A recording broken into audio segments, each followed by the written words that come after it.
pneumonia-like symptoms.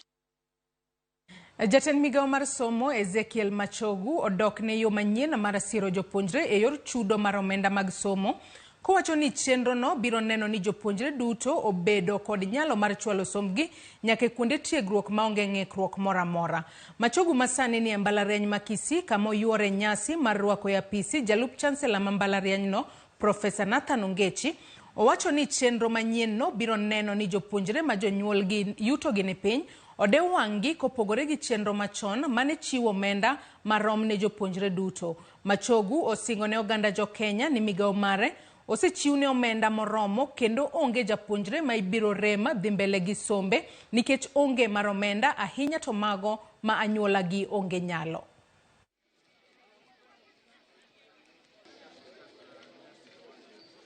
We try to determine the level of need, and once we determine the level of need using a scientifically proven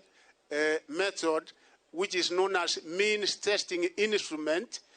which will be able to categorize us, those coming from backgrounds that are not able to pay the amount of money required,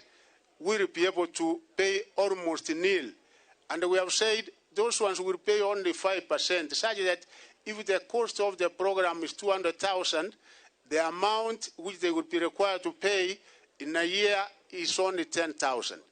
So we assure you that no one and nobody is going to miss out in getting education, particularly higher education, and even from the lower level, because he comes from a poor background. Jatend migao mar teko kod modhi